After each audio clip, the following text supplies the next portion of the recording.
Então, vamos lá iniciar a nossa segunda aula de contratos aqui na UFBA. A gente está vendo o contrato de compra e venda, né? A gente parou na aula passada tratando dos elementos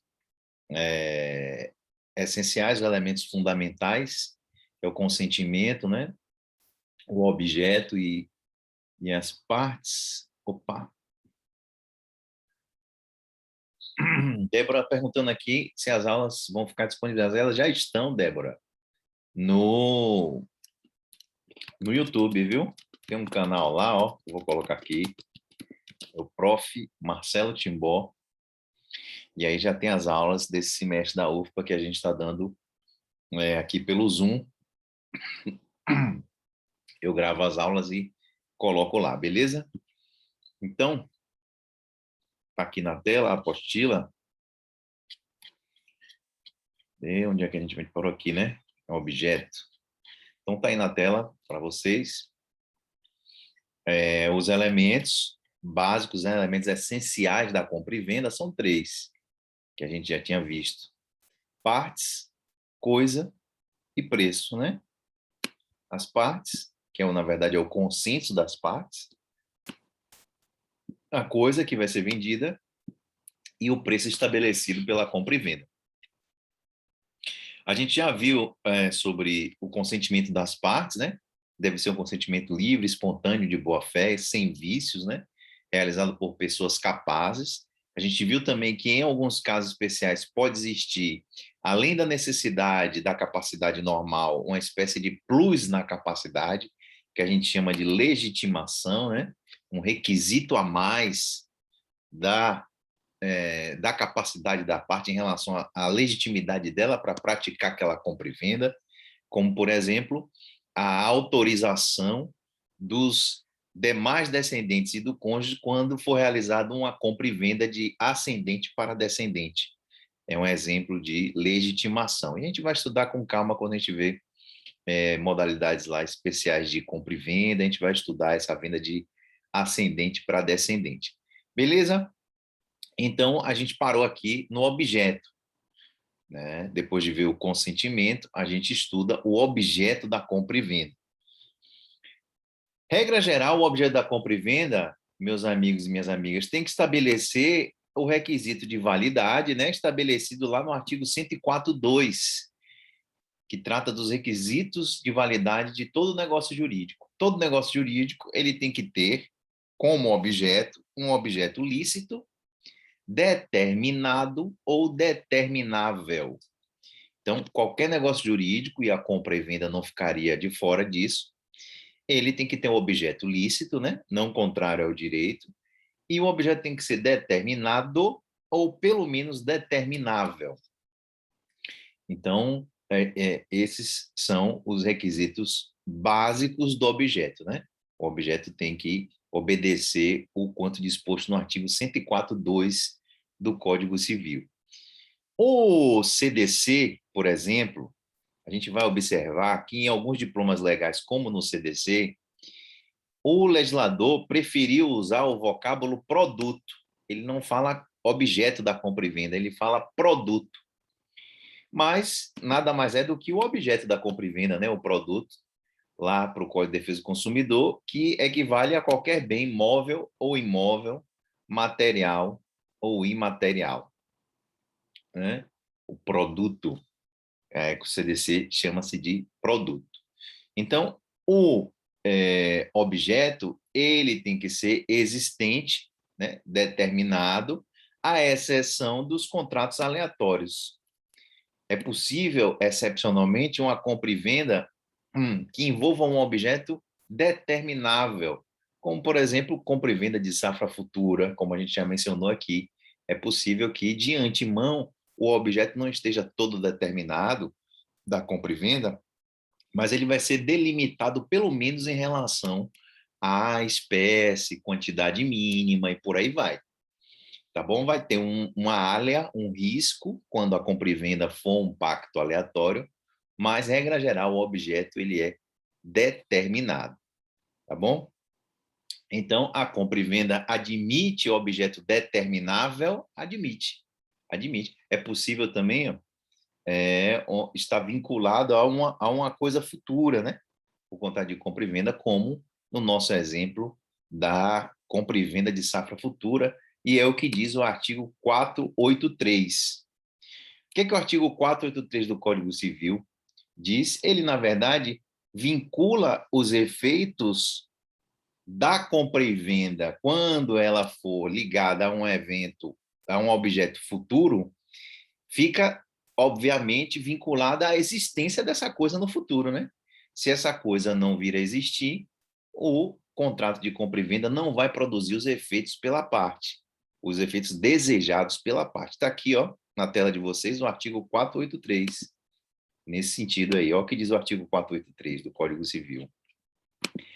A compra e venda pode ter objeto atual, objeto determinado, ou coisa futura, objeto determinável.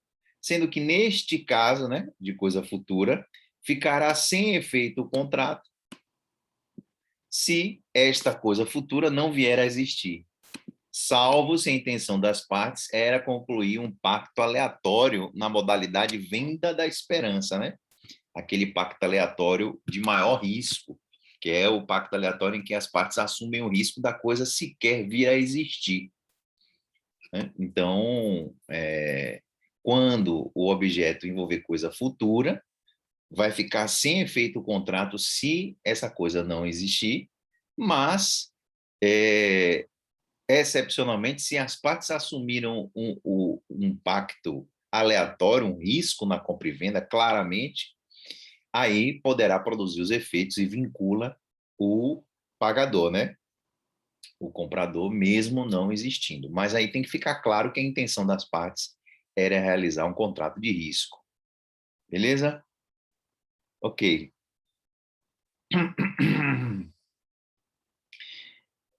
A gente falou acima, né? Aliás, o Código de Defesa do Consumidor, ele diz que o objeto da compra e venda, o objeto para o CDC se chama produto, e que ele pode dizer respeito a bem móvel, imóvel, material ou imaterial, mas a gente já viu que, em relação ao bem imaterial, o tecnicamente correto é a gente se valer do contrato de cessão, porque os bens imateriais, eles não podem, por circunstâncias óbvias, né, serem objeto de transferência do domínio daquela coisa corpórea, porque ela não pode ser tocada, né? Ela não existe no plano físico.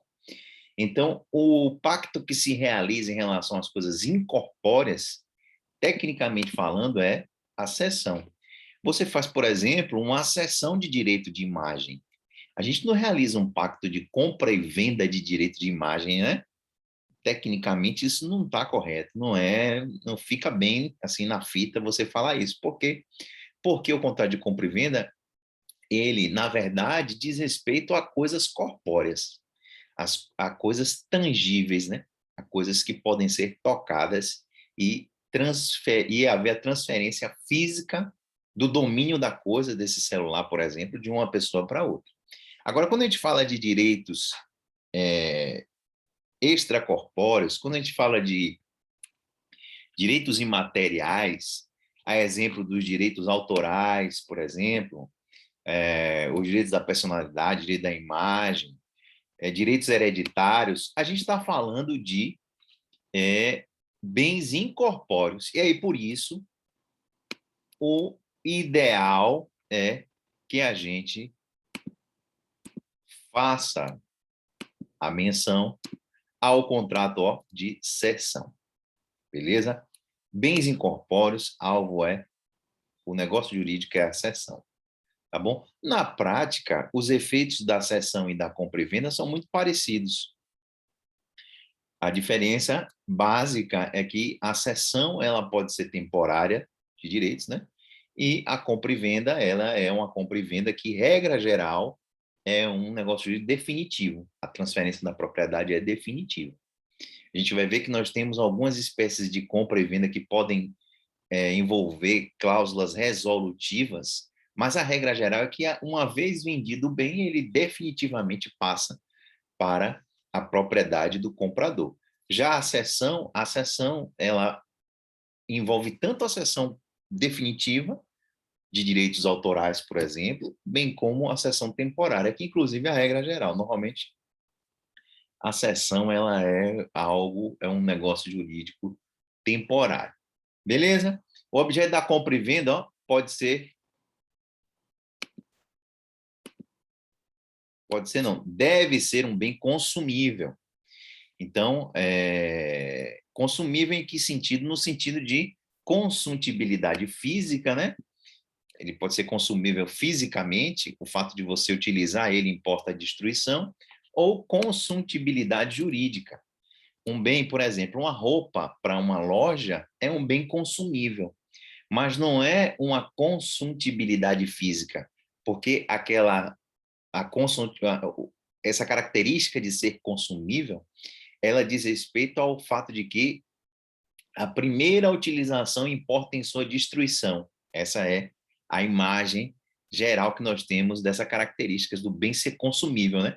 A gente pensa logo em alimentos, por exemplo, que é um bem consumível, que o primeiro consumo já gera destruição. Mas também existe o que a gente chama de consuntibilidade jurídica, que é o que acontece, por exemplo, quando a gente vende uma roupa. A roupa, quando a gente vende, ela não é destruída, né?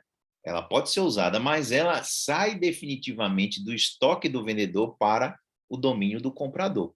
Então, por isso a gente fala que foi consumido o bem por parte da loja que vendeu, mas a gente está falando aí de consuntibilidade jurídica, beleza? Que está ligada aos bens destinados à alienação, tá bom? Então, o bem da compra e venda é um bem consumível, o bem objeto da compra e venda é um bem consumível.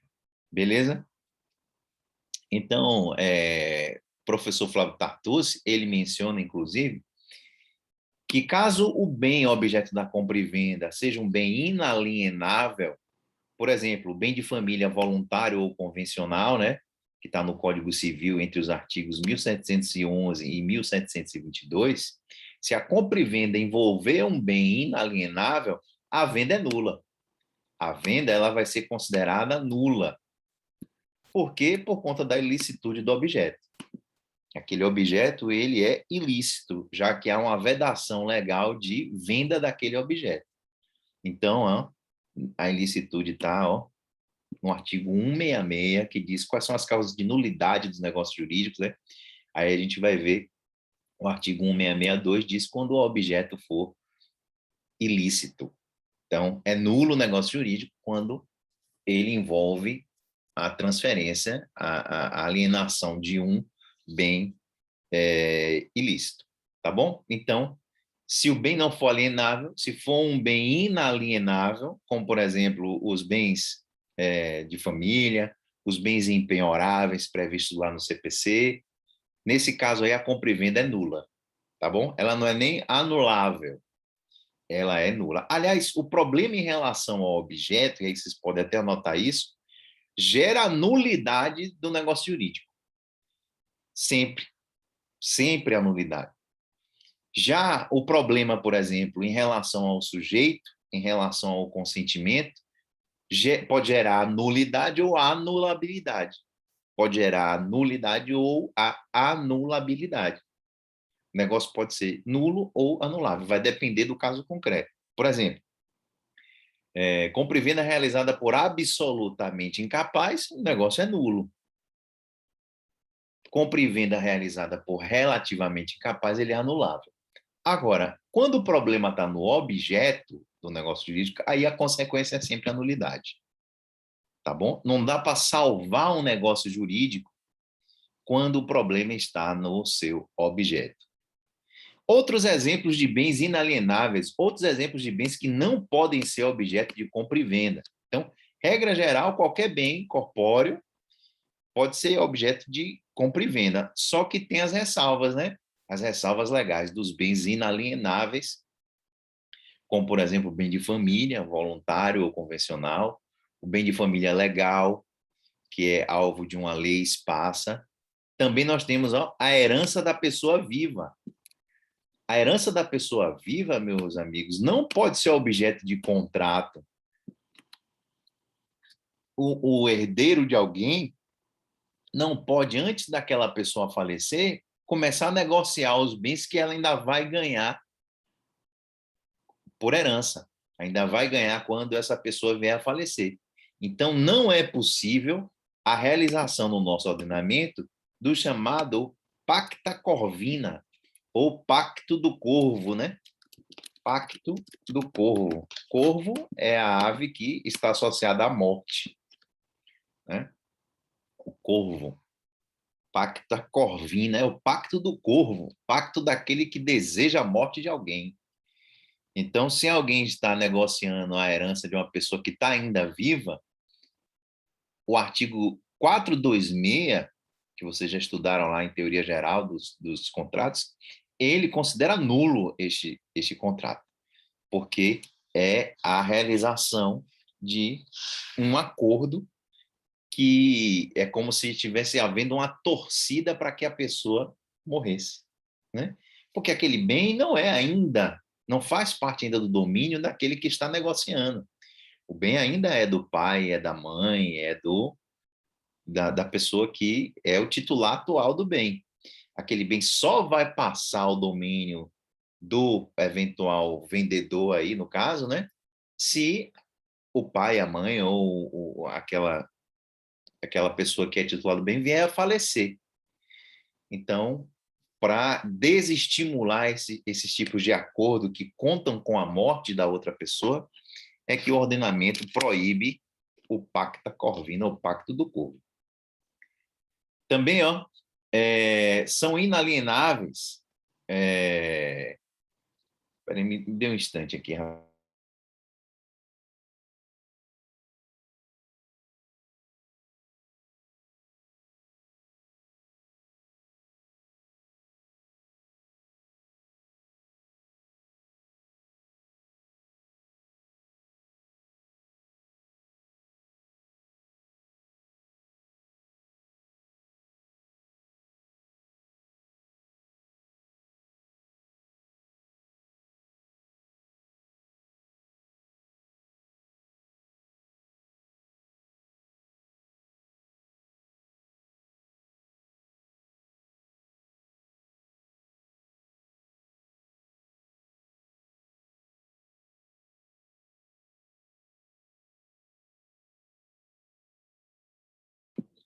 Desculpem aí, meus amigos.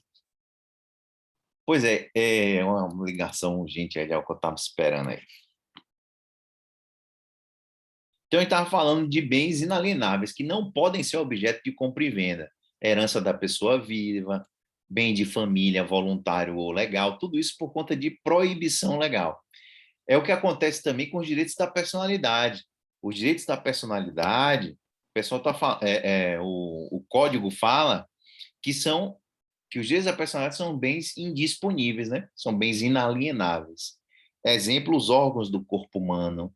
Não é possível a gente realizar um contrato de compra e venda envolvendo a transferência de um órgão do corpo humano. É possível? É sim possível a doação. É possível a doação. É possível um negócio jurídico envolvendo órgãos do corpo humano? É possível fazer a doação. Mas essa doação jamais, essa cessão, né? Essa transferência do órgão jamais poderá ser remunerada. No Brasil não pode. E tem algumas regras, né? Também tem que ser um órgão dúplice, tem que ser um órgão que não coloque em risco a vida do doador. Então, tem alguns requisitos aí para poder haver a transferência de órgãos, por exemplo, de uma pessoa para outra. Alguém ia falar alguma coisa? No caso da herança de pessoa viva, Sim. poderia ser feito um contrato preliminar? É possível a gente fazer uma espécie de promessa, né, de transferência, fazer deixar alguma coisa reservada, mas o que a gente não pode fazer é um negócio de que envolva a efetiva transferência. Vai ser, na verdade, uma tratativa, né? Vai funcionar como uma espécie de negociação preliminar, uma espécie de tratativa, uma reserva, algo assim. Mas não pode funcionar como assumir o compromisso de fazer a transferência de fato quando aquilo acontecer. A gente não pode fazer o que, tecnicamente, o que a gente pode dizer? Pode ser um protocolo de intenções, a gente pode estabelecer. Protocolo de intenções, olha, há expectativa de, sei lá, meu pai está em situação grave já há um tempo e tal, se tem uma dívida com alguém, você fala, olha, pode ser que a gente venha a saldar essa dívida agora, fazer um pacto mesmo, assumindo o compromisso, a gente não pode, porque aí fica caracterizado o pacto da Corvina. Pode até haver um protocolo de intenções, umas tratativas, mas a conclusão do contrato em si não poderá ser feita. Beleza? Também não podem ser objetos de compra e venda os bens mencionados no artigo 497. Vamos ver aqui quais são esses bens. São situações excepcionais que a gente vai ver que o Código proíbe a compra e venda por essas pessoas que estão nessa situação. Ó. Sob pena de nulidade, não podem ser comprados, ainda que em asta pública, ainda que em um leilão público. São situações específicas. Os tutores, curadores, testamenteiros e administradores não podem comprar os bens confiados à sua guarda e administração. Então, por exemplo, o tutor ele não pode comprar um bem do seu tutelado. O curador não pode comprar um bem do seu curatelado. O testamenteiro ele não pode comprar um bem da herança que ele está fazendo no testamento. E por aí vai. Eles podem comprar qualquer outro bem, né? O impedimento é só em relação àqueles bens que eles estão administrando. Também, os servidores públicos em geral, eles não podem comprar os bens ou direitos da pessoa jurídica que servirem ou estejam sob sua administração direta e indireta. Então, por exemplo, se a Faculdade de Direito da UFBA quisesse fazer um leilão, levasse a asta pública algum bem, eu não poderia arrematar, porque eu estou funcionando, né, como servidor agora, dando essas aulas. Então, posso comprar outros bens? Posso, mas na situação específica, se o bem for vinculado ao ente que eu presto serviço na qualidade de servidor público, não posso comprar, né? Se for da pessoa jurídica qual eu servi. E observe, meus amigos, que a consequência é nulidade nesses casos. Eu estou chamando a atenção a isso porque isso faz diferença. A consequência ser nulidade ou anulabilidade tem consequências, né? Tem desdobramentos diferentes. A nulidade é um vício de tal forma que ele não pode ser sanado, ele não pode ser convalidado. Já a anulabilidade permite a convalidação, a depender das circunstâncias. Mas aqui, nesse artigo 497, todas essas hipóteses vão acarretar a nulidade da compra e venda, ela tem que ser desfeita. O dinheiro tem que ser devolvido, o bem tem que retornar de onde ele saiu. Tá bom? Os juízes também não podem, os juízes, secretários de tribunais, arbitradores, peritos e outros serventuários ou auxiliares de justiça não podem adquirir os bens ou direitos sobre que se litigar em tribunal. Então, o juiz não pode adquirir um bem de uma causa que ele está julgando.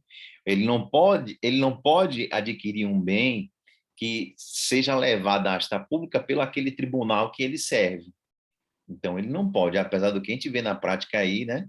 Outro dia tinha um juiz aí, já tem uns 2 ou 3 anos, que saiu dirigindo aí o carro de luxo que estava em busca e apreensão lá no processo dele, aí o juiz saiu dirigindo. Pois é, não pode. Não, de jeito nenhum. Também, os leiloeiros e os seus prepostos. A pessoa que está fazendo um leilão não pode adquirir o bem, né? Dou-lhe uma, dou-lhe duas, dou-lhe três, eu mesmo arremato ele. Ele não pode fazer isso. Ele tem impedimento legal aí pelo artigo 497, inciso 4, no caso do leiloeiro, né? E essas proibições também valem para a cessão de crédito. Não só a compra e venda, não só a compra e venda, mas cessão de crédito também. Não pode ser feita. A cessão de crédito em relação a esses bens aqui no artigo 497. Beleza? Ok. Aí a gente viu o objeto, E agora a gente passa para o terceiro elemento, que é o preço. O que a gente pode dizer em relação ao preço do contrato de compra e venda? Vigora aqui no Brasil, no nosso ordenamento, o chamado princípio do nominalismo. Vocês viram lá em Direito das Obrigações o que é o princípio do nominalismo? É o que está disposto no artigo 315 do Código Civil, que quer dizer o seguinte, que o preço dos negócios jurídicos ele deve ser certo, determinado, em moeda nacional corrente. Então, em tese, a gente não pode realizar negócios jurídicos no qual o preço esteja estabelecido em moeda estrangeira. Essa é a regra geral, é o princípio do nominalismo, que quer dizer que o preço deve ser certo, determinado em moeda nacional corrente. Beleza? Ok.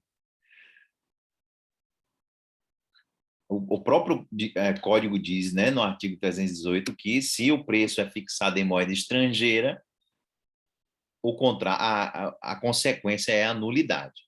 A ressalva que se faz é quando é uma compra e venda internacional, né? Obviamente, a compra e venda internacional, quando você vai comprar em outro país, o preço é estabelecido na moeda estrangeira, né? Daquele país. Agora, quando for haver o pagamento, obviamente vai ter que haver a correção. A correção não, perdão, a conversão dessa moeda para o real. Só lembrando que a gente já comentou aqui, ó, a venda internacional, até 1º de abril de 2014, ela era regulada pelo decreto 857 de 69. A compra e venda internacional, ela era regulada pelo artigo 857 de 99.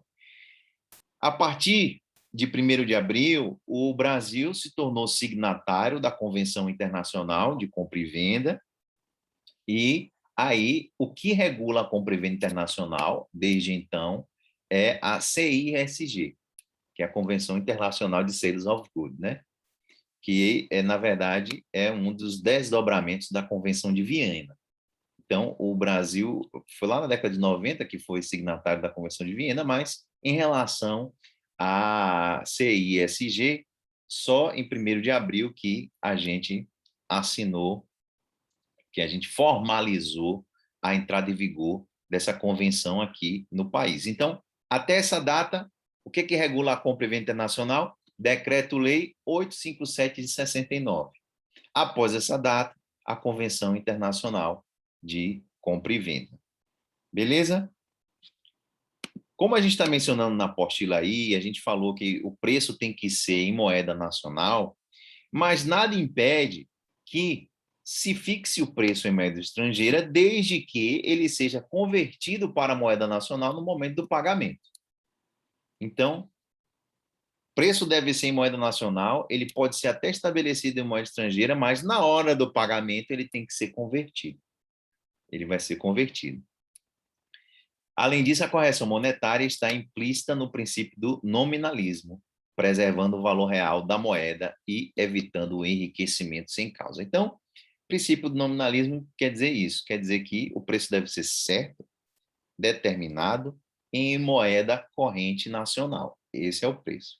Agora, existem formas de fixar qual é o preço. O preço pode ser fixado por consentimento das partes, que é a regra geral. Na regra geral, na compra e venda, as partes chegam ao valor, né? Vou comprar de Catarina um bem, que é um bem usado, que ela quer vender, ela fala, é R$ 100, eu negocio, pô, não posso dar 80, não, me dê 90 que rola. Então, a gente negocia o preço, é a regra geral, o preço deve ser negociado. Agora, o preço também pode ser fixado de outras formas, como, por exemplo, ele pode ser fixado por avaliação. Pode ser fixado por avaliação. Como é que funciona a avaliação? As partes escolhem um terceiro de confiança delas e esse terceiro arbitra o preço. É o que acontece com os corretores de imóvel, né? Corretor de imóvel é uma pessoa de confiança das duas partes ou de uma das partes, contratado pelo comprador ou pelo vendedor, né? E ele fixa o preço. Ele é quem está por dentro do valor do mercado daquele bem, e aí ele vai fixar. A gente chama isso de preço fixado por avaliação. É o que está previsto no artigo 485 e é plenamente possível.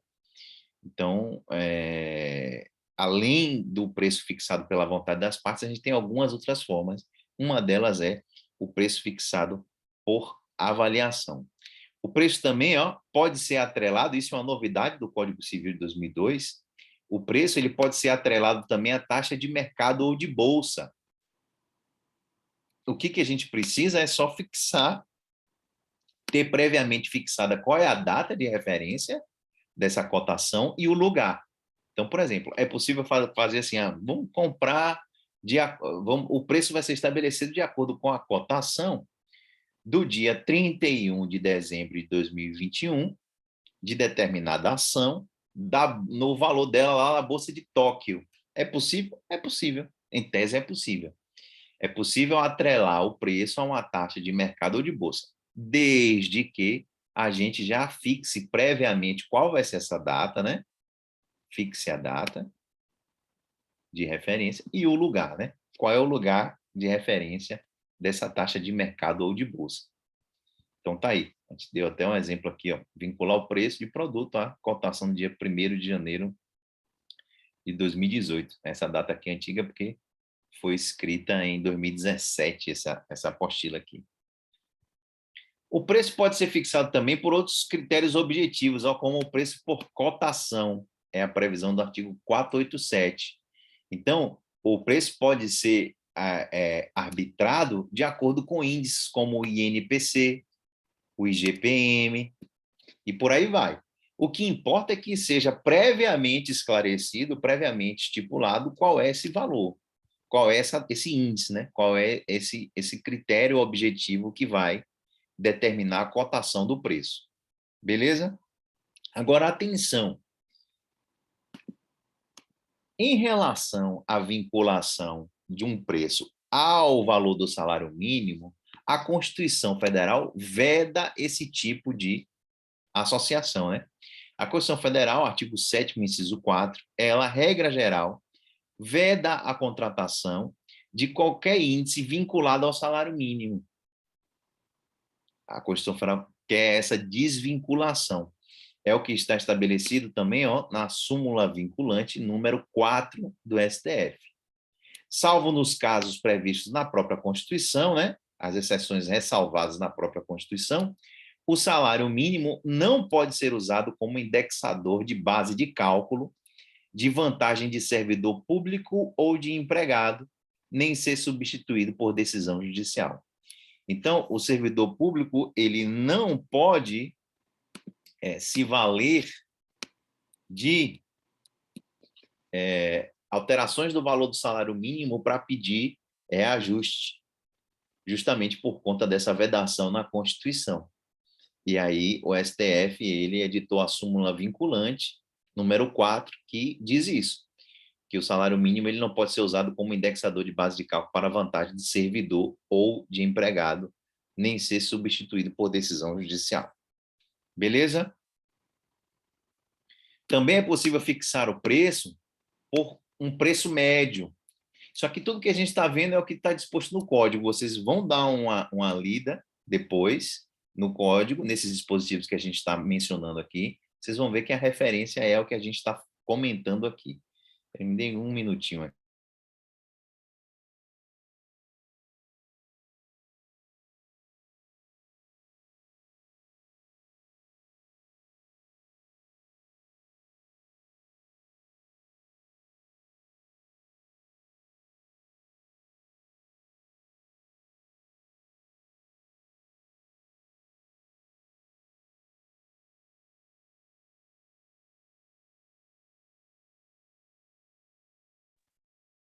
Um minutinho aqui só, meus amigos.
Me perdoem aí.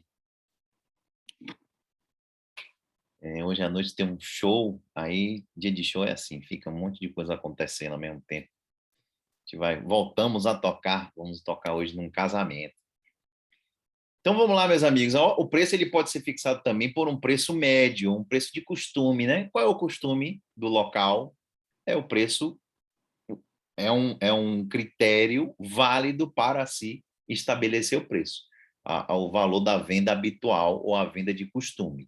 Tá bom? É o que está previsto no artigo 488. O artigo 489, ele traz um curioso caso aqui, ó. Uma curiosa regra, 489. Ele diz o seguinte: é nulo, está aí na tela de vocês, é nulo o contrato de compra e venda quando se deixa ao arbítrio exclusivo de uma das partes a fixação do preço.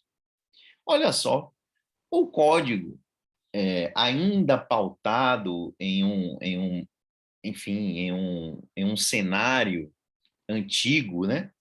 Em um cenário pré-estandardização contratual, né? A gente vive um momento atual chamado de estandardização contratual. O que quer dizer? Quer dizer que os preços, eles decorrem, na grande maioria das vezes, de contrato de adesão.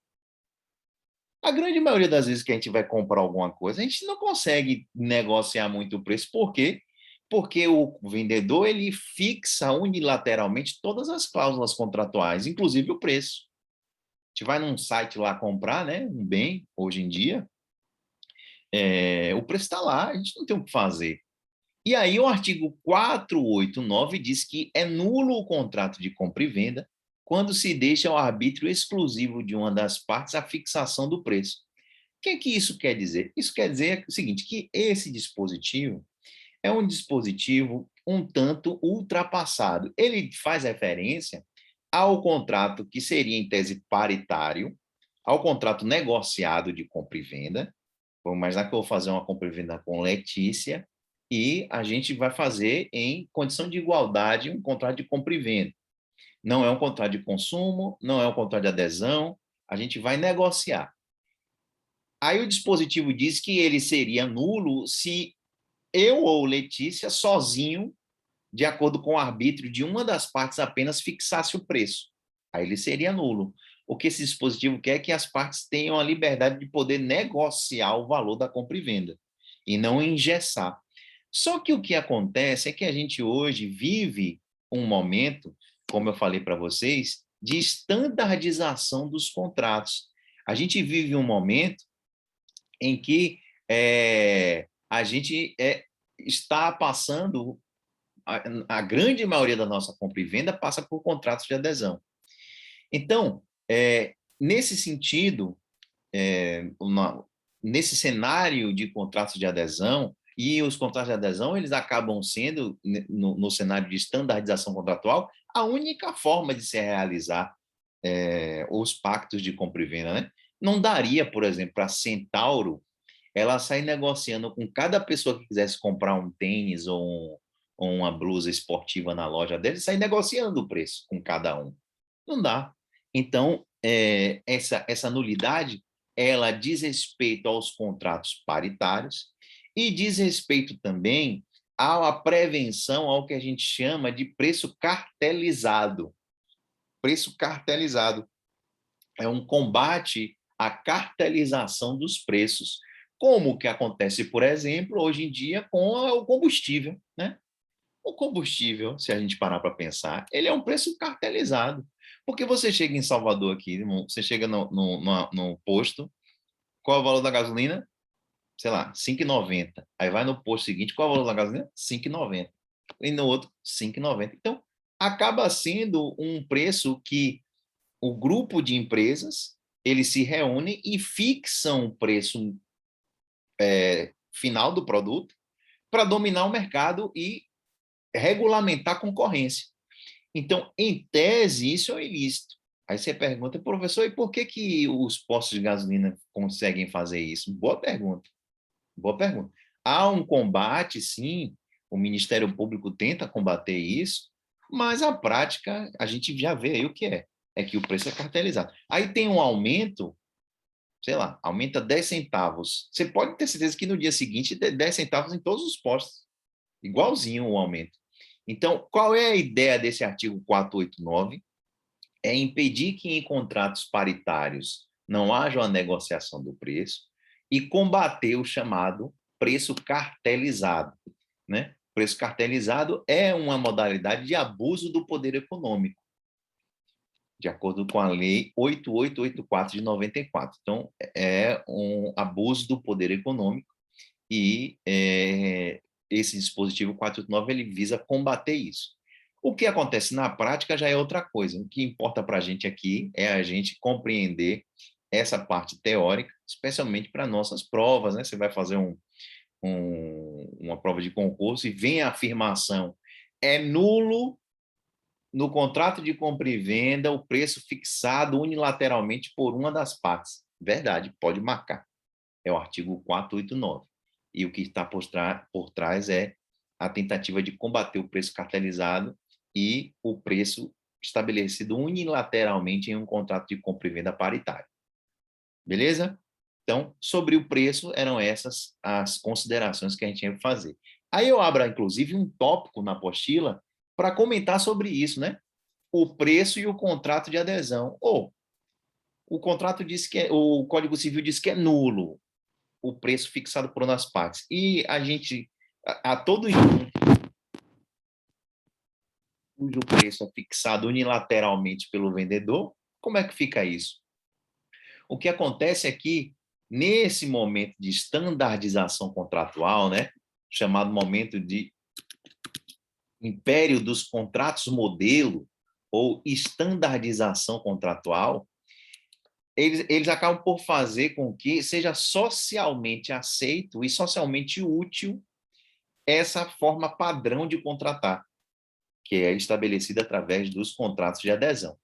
Então, a maioria esmagadora dos contratos que a gente faz hoje de compra e venda são pactos de adesão, sem que isso gere a nulidade do contrato, porque o estipulante o vendedor, né, o estipulante do contrato, ele estabeleceu unilateralmente o valor de venda. Então, socialmente a gente aceita por força desse fenômeno social, que é o fenômeno da estandardização dos contratos. Estandardização contratual ou império dos contratos modelo. Na verdade, é a única forma de contratar, né? Acaba sendo assim quando a contratação é feita em massa. Imagine que uma empresa aérea, se a empresa aérea tivesse que negociar as cláusulas contratuais com todo mundo que quisesse viajar. Impossível a gente pensar isso, né? Ademilson, você quer viajar ali para São Paulo? Qual é o preço que você quer pagar na passagem? Vamos ver aqui, dou um desconto. O que é que você quer que sirva no serviço de bordo?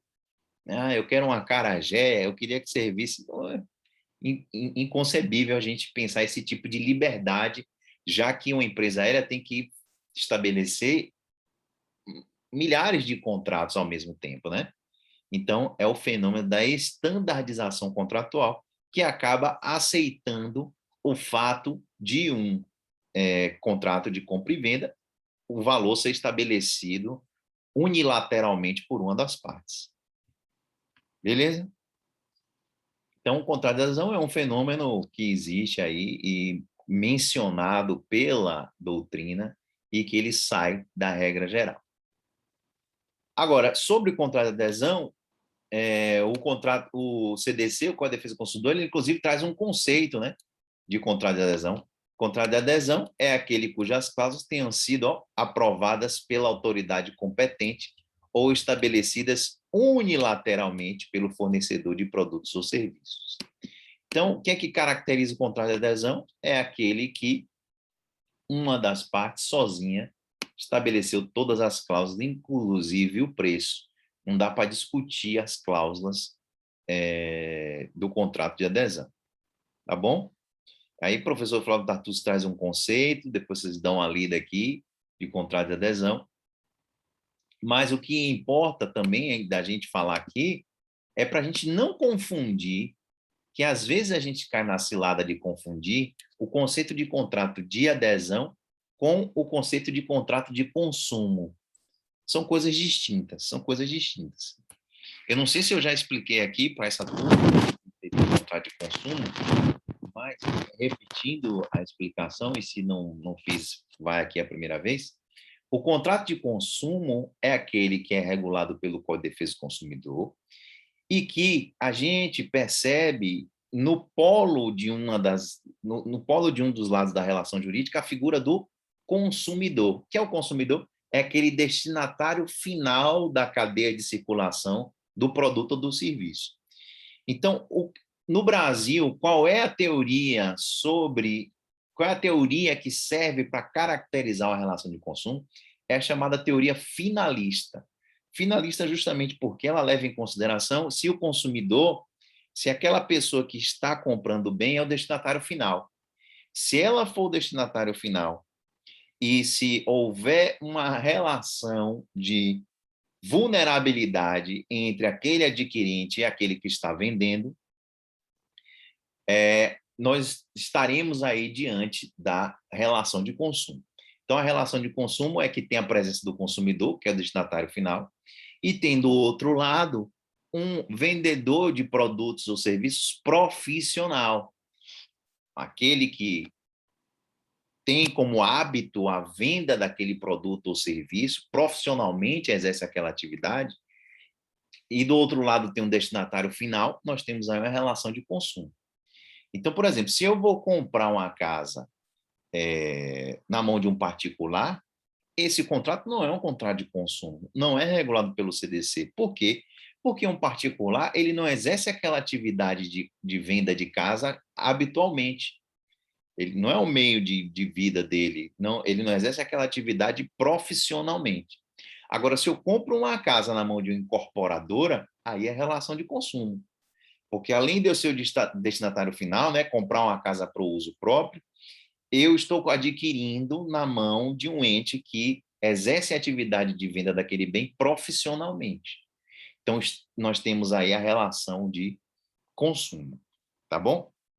E o que vem a ser o contrato de adesão? O contrato de adesão, por sua vez, é o pacto no qual uma das partes estabelece todas as cláusulas e a outra apenas adere. A outra apenas diz sim, eu quero contratar, ou não, eu não quero contratar. A outra apenas marca um xizinho lá na internet, né? Na opção de compra. O contrato de adesão é aquele em que uma das partes não negocia as cláusulas. Não confunda contrato de adesão com contrato de consumo, porque existe contrato de adesão que não é de consumo e vice-versa. Existe contrato de adesão que não é de consumo e existe contrato de consumo que não é de adesão. Regra geral, todo contrato de consumo ele é de adesão, mas nem sempre, nem sempre. Se você vai numa feira comprar a sua feira do mês ali, as frutas, verduras e tal, e você negocia aquele contrato, você distribui, conversa sobre como vai ser entregue o produto, negocia o preço. Esse tipo, vou na feira de São Joaquim, vou comprar um tapete lá de palha. Enfim, chego lá, começo a negociar. Esse contrato, tecnicamente, ele passa a ser um contrato paritário, porque as partes estão negociando aí livremente as cláusulas contratuais. Negociam o preço, a forma de entrega, a forma de pagamento, por aí vai. Então, esse tipo de contrato aí, ele, em tese, ele seria considerado um contrato paritário e não um contrato de consumo. Agora eu vou dar exemplo de um contrato que é de adesão e não é contrato de consumo, como, por exemplo, o contrato de franquia. O contrato de franquia, o contrato de franchise. Quando você, por exemplo, eu quero ser o franqueador da Subway. Eu quero passar a vender os sanduíches da Subway. Beleza. Esse contrato que eu estabeleço com o franqueador, né, lá dos Estados Unidos, quem detém a marca lá da Subway, ele é um contrato de franquia? Ou, perdão, é um contrato de adesão, esse contrato de franquia? Sim, né? Por que o contrato de adesão? Porque o franqueador ele vai estabelecer todas as cláusulas contratuais. O franqueador ele vai dizer, olha, no ponto que você vai instaurar a loja, ela vai ter que ter essa decoração, os funcionários vão ter que se vestir desse modo, o sanduíche que você vai vender vai ter que ser desta forma, o valor que você vai pagar pela franquia é tal, tanto. É tudo estabelecido pelo franqueador. No contrato de franquia, o franqueado ele não negocia nada, não. Ele pega o pacote completo, estabelecido previamente pelo franqueador. Contrato típico de adesão, né? Uma das partes estabelece todas as causas e a outra só adere. Agora, pergunto a vocês, esse contrato é um contrato de consumo? Não. Por que não? Porque aquele franqueado ele não funciona como destinatário final do produto ou do serviço. Lembre-se que um dos requisitos da relação de consumo é haver a figura do consumidor, haver a figura de alguém que adquire o produto ou serviço como destinatário final. Quando você assume uma franquia da Subway, você vai adquirir aqueles insumos, vai montar o sanduíche para revender. Não é para consumo próprio. Então, isso não é um contrato de consumo. É um contrato paritário. Ele não é regulado pelo CDC. É um contrato de franquia, franchise, que tem uma normatização específica. Então, não confundam. Contrato de consumo é aquele que está estabelecido, que está conceituado pelos artigos 2º e 3º do CDC. Quais são os presentes, quais são os elementos do contrato de consumo? Primeiro tem que ter o consumidor, né?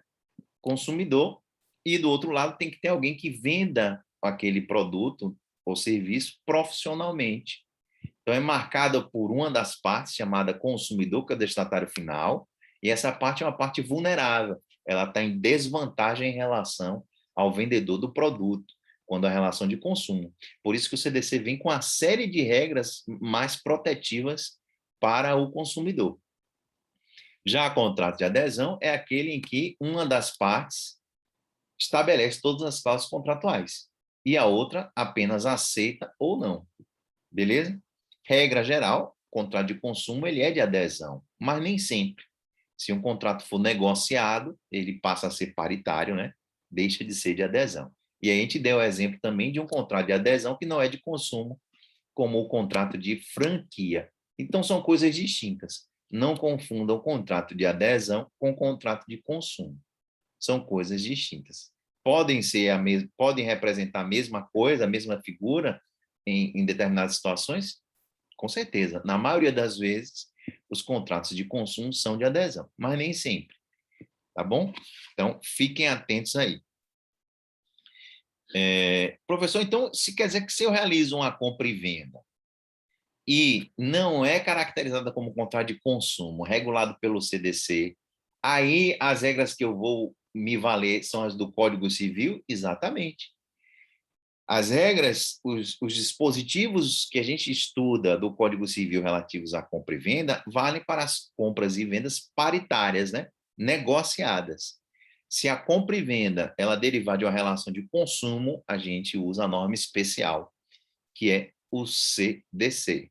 Beleza? Código de Defesa do Consumidor. Aí eu trago aqui na apostila algumas, eu exemplifico, né, algumas vantagens do adquirente se valer do CDC. O que é mais vantagem se o adquirente conseguir configurar aquela relação jurídica como uma relação de consumo? São várias vantagens processuais e materiais, né? Uma delas que chama a atenção é, por exemplo, a possibilidade do consumidor demandar pelo vício do produto no seu foro de domicílio, no seu domicílio. Então, se eu compro um produto, é uma relação de consumo, eu compro um produto de um vendedor que mora lá no Paraná. Ele mandou o produto, veio para mim, foi uma relação de consumo, eu sou destinatário final, eu comprei de uma empresa que revende, sei lá, acessórios para carro, por exemplo, comprei um multimídia para o carro. E veio com defeito. Eu preciso ir até o Paraná para demandar, não. O CDC, ele permite que o consumidor ajuize a demanda no seu domicílio. Isso já é uma vantagem, né?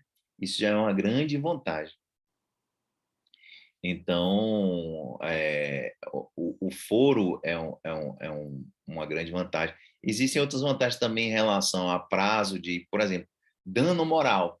A reparação do dano moral pelo CDC, o prazo vai ser um prazo de 5 anos. Se na compra de um produto alguém acaba sofrendo um dano moral, o prazo para pedir indenização é de 5 anos. Já pela regra geral do Código Civil, este prazo seria de 3 anos. Beleza? Então, tá aí algumas diferenças da gente caracterizar como uma relação de consumo ou uma relação paritária regulada pelo Código Civil. Tá bom? Aí eu dou exemplo aqui da lei da locação também, aí depois vocês dão uma olhada em relação a esses outros exemplos.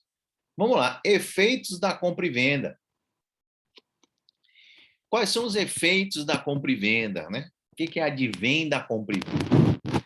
Então, uma vez realizada a compra e venda, o vendedor tem o direito de receber o preço, obviamente, e o dever de entregar a coisa, ao passo que o comprador tem o direito de receber a coisa e o dever de pagar o preço ajustado. Então, regra geral, são essas as obrigações que surgem como efeitos de uma compra e venda. Agora, a gente pergunta, beleza, quem é que deve arcar com os riscos relacionados à coisa, o preço e as despesas de transporte e escritura? Quem que assume o risco de transporte em relação à coisa vendida? Se for um imóvel, quem é que assume o valor lá que vai ter que ser pago no cartório para realizar a escritura do imóvel? É o próprio Código Civil que vai estabelecer essas regras. Beleza? Diz o Código Civil, no artigo 490, ó, salvo cláusula em contrário, percebam que isso é uma norma dispositiva, ou seja, as partes podem estipular de modo diferente, é uma norma dispositiva, né? Não é uma norma de ordem pública, o que está estabelecido no artigo 490, salvo cláusula em contrário, ficarão as despesas da escritura e registro a cargo do comprador e caberão ao vendedor as despesas da tradição. Então, olha só qual é a regra geral. Regra geral, o comprador que assume as despesas com escritura e registro e o vendedor assume as despesas de tradição, né, de transferência do bem para o domínio do comprador. Essa é a regra geral. Então, regra geral, meus amigos, as despesas de transporte deveriam correr, ou devem correr, pelo vendedor. É o vendedor que deve arcar com a despesa de transporte, que é o que está no artigo 490, né? As despesas da tradição cabem ao vendedor. Mas tem lá aquela ressalva, salvo cláusula em contrário. Então, a regra geral é que quem deve arcar com o valor de transporte é o vendedor. Por isso que a gente vê que as expressões que às vezes a gente percebe assim, né? A gente está comprando algo na internet e vê frete grátis, né? Frete grátis. Na verdade, aquilo não é uma benesse do vendedor. Aquilo é a regra geral. A obrigação do vendedor é que ele assuma o valor com o frete, por força do artigo 490. Então, a expressão frete grátis, que é utilizada comumente, é uma expressão redundante. Por quê? Por força do artigo 490. Não havendo estipulação em contrário, as despesas do frete são já por conta do vendedor. Beleza? Agora, as partes podem estipular de modo contrário. O vendedor ele pode dizer, olha, o transporte tem que ser calculado de acordo com a região e quem vai pagar isso é o comprador. Então, isso aí já é uma ressalva da regra geral. Uma regra geral, o valor com o transporte fica com o vendedor. O vendedor, aquele que disponibiliza o produto, é que tem que arcar com o transporte. Beleza? O artigo 491, ele já diz que se a venda não for a crédito, ou seja, se for uma venda à vista, o vendedor não é obrigado a entregar a coisa antes de receber o preço. Beleza? Então, se for à vista a compra, só haverá o dever de entregar a coisa mediante o pagamento do preço. Então, é uma representação do sinalagma aí da compra e venda, né? Tem que ser entregue simultaneamente, o preço e a coisa. Então, o artigo 491 vem reforçar isso, no sentido de que o vendedor ele não pode ser obrigado a entregar a coisa se ele não recebeu o valor pela coisa. Ele entrega depois que recebe. A não ser que seja uma venda feita a crédito, né? Uma venda feita com pagamento para 30 dias, dividido, aí é outra situação. Mas, na coisa vendida à vista, o vendedor ele só é obrigado a entregar a coisa depois de receber o preço. Tá bom? Na sequência, o artigo 492 traz uma regra importantíssima em relação às despesas provenientes dos riscos de deterioração ou perecimento da coisa. Como é que funciona? Se, antes de entregar o bem, a coisa se perder, quem é que assume esse prejuízo? Ó, então, o artigo 492 vem dizer que até o momento da entrega do bem, até o momento da tradição, os riscos da coisa correm por conta do vendedor e os riscos do preço por conta do comprador. Essa é a regra geral, inclusive, que a gente já viu lá no artigo 237 do Código Civil, né? Na parte geral, lá, direito das obrigações, no qual o Código diz que até a tradição, até a entrega do bem, pertence ao devedor a coisa, com seus melhoramentos e acrescidos. Então, até a entrega efetiva do bem, se algo acontecer com aquele bem, é o vendedor que se responsabiliza. Beleza? E essa é a regra geral em relação a despesas até o momento da tradição. Agora, o artigo 492, nos parágrafos seguintes, eles trazem uma complementação dessa regra geral, que está aqui, ó.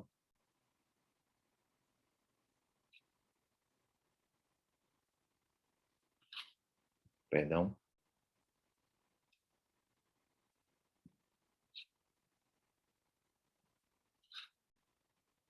492. Até o momento da tradição, os riscos da coisa correm por conta do vendedor e os do preço por conta do comprador. Aí vem o parágrafo primeiro e diz: todavia, os casos fortuitos ocorrentes no ato de contar, marcar ou assinalar coisas que comumente se recebem contando, pesando, medindo ou assinalando e que já tiverem sido postas à disposição do comprador, correrão por conta destes.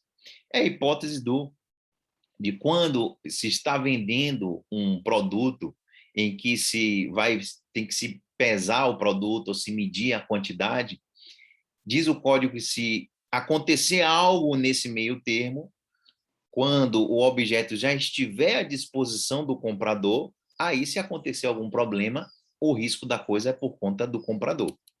É uma mitigação da regra, né, do caput do artigo 492.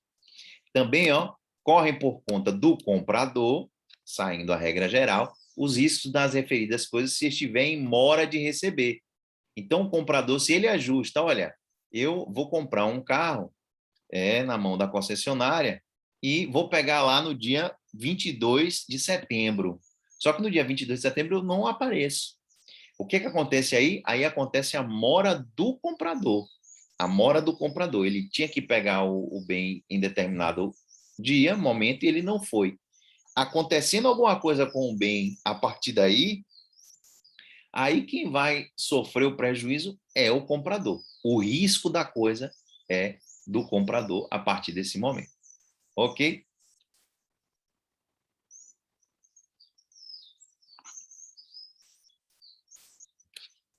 Qual é o local de tradição da coisa? O local de tradição da coisa na compra e venda, se não houver estipulação expressa em contrário, ó, ela deve acontecer no lugar em que a coisa se encontrava no momento da celebração da venda.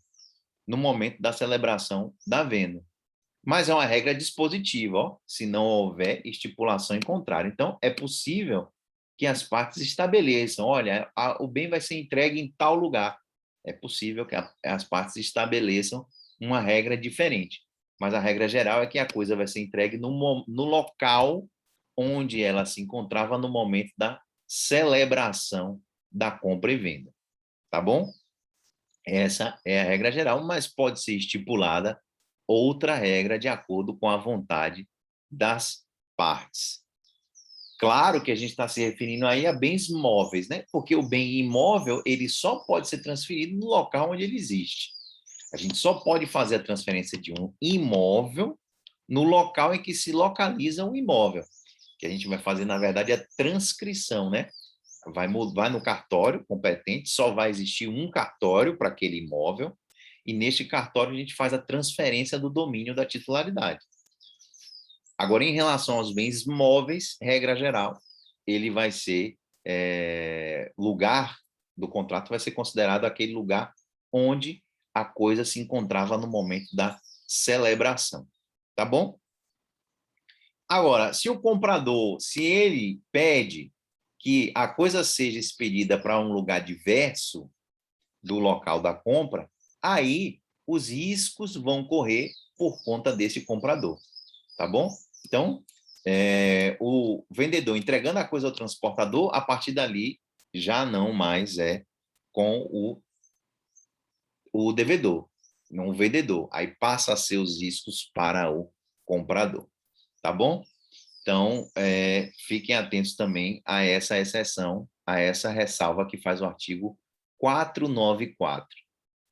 Se vocês quiserem dar uma olhada nas regras do contrato de transporte, que a gente talvez consiga ver aqui neste semestre, elas estão estabelecidas, ó, entre os artigos 743 e 756, né? Transporte de coisas, está aqui entre os artigos 743 e 756. Professor, Oi. eu fiquei com a dúvida no caso do artigo 492 sobre, no caso de venda de safra futura, se ocorrer a perda, por exemplo, o que acontece? Ó, quando é uma safra futura, o que acontece aí é um contrato de risco. Se houver a perda, vai depender de como foi feito esse contrato de safra futura.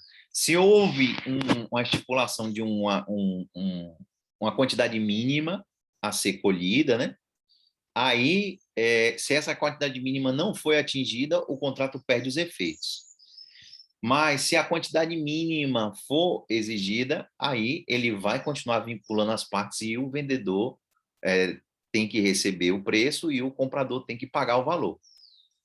Beleza? Vai depender do contrato. Se o contrato tiver um valor mínimo de quantidade, aí esse valor mínimo tem que ser respeitado. Aí a gente chama o contrato de venda da coisa esperada. Eu não sei se vocês lembram, você lembra de ter visto isso? Venda da esperança e venda de coisa esperada. Deixa eu ver se eu pego aqui para vocês. Ó. Cadê? Eu não lembro. Os aleatórios. Não lembra não, né? Não lembro. Teoria geral dos contratos.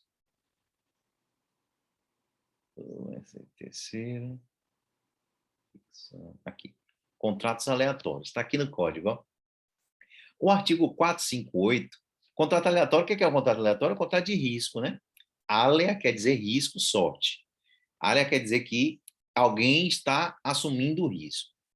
Então, se o risco envolve a coisa existir como um todo ou não vir a existir nada, a gente chama de venda da esperança. Venda da esperança, ou emptio spei, segundo a doutrina, é o que está estabelecido no artigo 458. Ó. Porque o risco assumido no contrato pode ser de duas formas. Você pode assumir o risco de não existir nada, de não vir a existir nada do objeto do contrato, ou você pode assumir um risco em relação à quantidade. Você estabelece, ó, eu assumo o risco em relação à safra futura, por exemplo, mas esse risco vai até uma quantidade mínima.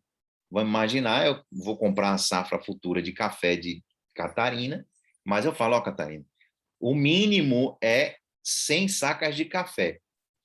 O que foi que a gente fez nesse pacto? A gente fez a chamada venda da coisa esperada, é o que está estabelecido no artigo 459. Agora, se o contrato que eu assumo com Catarina é o risco de não existir nada, posso fazer? Posso fazer. Aí eu estou fazendo o pacto estabelecido no artigo 458, venda da esperança, segundo a doutrina, né? Aí diz o artigo 458, ó, se o contrato for aleatório, for de risco, por dizer respeito a coisas ou fatos futuros, cujo risco de não virem a existir um dos contratantes assuma, aí o risco que está se correndo, se o contrato for feito dessa forma, é o risco da coisa não existir. Então, se acontecer um problema com a safra, uma praga que dizimou a plantação, não vai colher uma saca de café, mesmo assim vai ter que pagar o comprador, se ele firmou o contrato nesse formato aí, de venda da esperança. Ó, terá o outro o direito de receber integralmente o que lhe foi prometido, desde que de sua parte não tenha havido dolo ou culpa. O que não pode é Catarina, ela tocou fogo na plantação, ou ela teve culpa na infestação de praga, ela não foi diligente, aí ela perdeu a safra, aí o contrato aleatório deixa de valer. Mas se a gente firma um contrato de risco e o contrato é com um risco maior, né, o risco da coisa nem vir a existir, ele vai ser válido, sim, vai vincular as partes. Já o 459 fala do contrato aleatório se a coisa futura, o risco que se toma, ó, o risco de vir a existir em qualquer quantidade, é uma quantidade estabelecida previamente. Então, são duas formas de contrato de risco. O contrato de risco maior, o risco total, que é o risco da coisa nem vir a existir, é o 458, chamado de empty ou SPEI, ou venda da esperança, e o 459, o venda da coisa esperada, ou empty ou rei esperate. Então, isso aí vocês, quer dizer, deveriam ter visto em teoria geral, né, dos contratos, essa distinção.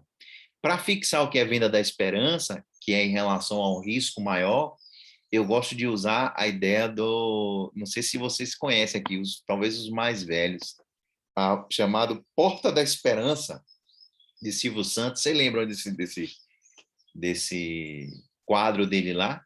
Porta da Esperança, assim, as pessoas mandavam cartas dizendo o que elas queriam, né, para Silvio Santos. Eu quero ganhar um carrinho de cachorro-quente, quero ganhar uma prancha de surf, uma casa nova. Aí ele chegava, entrevistava a pessoa, por que você quer uma casa nova? Ficava naquela coisa, né? Espizinhando a pessoa, como o Silvio Santos sabe fazer, assim, de modo magistral, né? E aí ele falava, vamos abrir a porta da esperança. Aí tinha uma porta enorme, né? Uma fumaça, primeiro você não conseguia ver nada, se tinha ou não tinha alguma coisa atrás. E aí, normalmente, não tinha nada. Às vezes aparecia o bem desejado na porta da esperança. Então, o risco que a pessoa assumia ali era o risco de não existir nada. Essa é a venda da esperança, que está no artigo 458. Agora, se o risco for assumido em relação à quantidade, se estabelecendo uma quantidade mínima, a gente está diante do artigo 459, que é a venda da coisa esperada. Beleza? Venda da esperança em cima, venda da coisa esperada embaixo. Contratos aleatórios. Tá ok? Consegui aí esclarecer a sua dúvida? Conseguiu, professor. Valeu, Obrigada. valeu. Então tá aí. A gente estava falando sobre as regras gerais da compra e venda. E aí a gente continua, ó, que as partes podem estabelecer um prazo para o pagamento, né? Obviamente, o pagamento pode ser à vista da compra e venda, mas as partes podem estabelecer um prazo. Agora, se antes de realizar o pagamento, o comprador ele cai em insolvência, o que é insolvência? Ele se torna devedor, ele se torna o passivo da pessoa fica maior do que o ativo. Ela tem mais dívida do que crédito.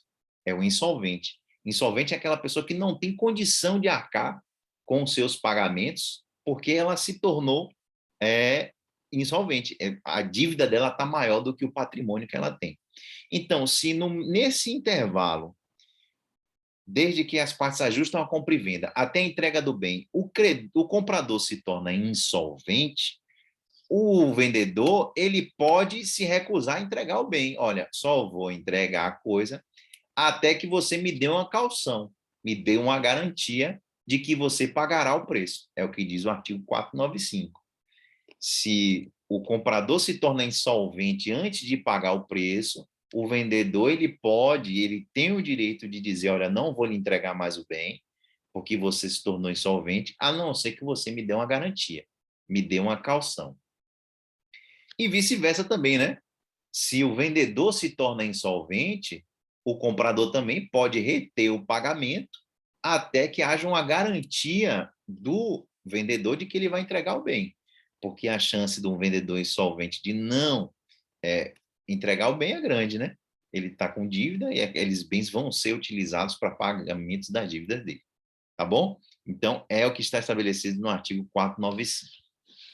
Aí a gente passa agora, nessa reta final de hoje, as hipóteses de limitações à autonomia privada na compra e venda. Regra geral, meus amigos, minhas amigas, todas as pessoas maiores capazes podem realizar a compra e venda que quiser. Né? A gente pode comprar o que quiser, desde que a gente tenha dinheiro para fazer isso, obviamente, apesar de que tem muita gente que compra sem ter dinheiro para comprar, mas, enfim, é livre, a gente pode fazer a compra e venda que quiser. Agora, em algumas situações, o código ele restringe essa liberdade de realizar compra e venda. Ele restringe essa liberdade. E a gente vai ver essas hipóteses aqui agora, tá bom? Primeira hipótese de limitação da autonomia privada na compra e venda é a chamada venda de ascendente para descendente. Beleza? Venda de ascendente para descendente. Deixa eu botar aqui para vocês. Fazer aqui um quadrinho. Ó. Pai, mãe, mãe. Aí vamos fazer filho 1, filho 2 e filho 3. Beleza. 3 filhos. O pai e a mãe aqui, eles têm 3 filhos. Vamos imaginar que esse pai, ele quer vender um bem, quer fazer uma compra e venda de uma casa de praia, por exemplo, ao filho 1. A esse filho 1 aqui. Ele pode fazer essa compra e venda? Pode, desde que ele tenha o consentimento da mãe, do cônjuge, e o consentimento dos outros interessados, do filho 2 e do filho 3. Por que isso, professor? Porque é uma limitação da autonomia privada na compra e venda para proteger a legítima, para proteger a herança legítima. Porque os filhos e o cônjuge, regra geral, são herdeiros do pai. Então, vamos imaginar o seguinte, que o pai, que essa casa, essa estrelinha aqui é a casa, viu? Vamos usar a criatividade. Ele quer vender essa casa para o filho, só que essa casa, ela custa R$1 milhão. E ele quer vender para o filho 1, que é um filho que ele gosta mais e tal. Ele fala, meu filho, vamos fazer o seguinte, vamos realizar aqui uma compra e venda, mas você vai me pagar por essa casa que vale R$1 milhão, você vai pagar 100 mil. 10% do preço. Se eles fizerem isso, o que está acontecendo aí na prática? O que está acontecendo é que ele, o pai, ele está desfalcando do universo patrimonial dele 900 mil. Ele está transferindo o bem que é R$1 milhão para o patrimônio do filho e o filho está devolvendo ao pai R$100 mil só. Ele está ficando 900 mil mais pobre, beneficiando apenas um dos filhos. O que é que esse ato acarretaria? Acarretaria a diminuição do patrimônio dele e, por consequência, a diminuição do patrimônio que a mãe e os outros filhos receberiam quando do falecimento do pai. Então, para proteger a herança legítima, para proteger o quinhão que cada um vai receber, é que o Código Civil estabelece no artigo 496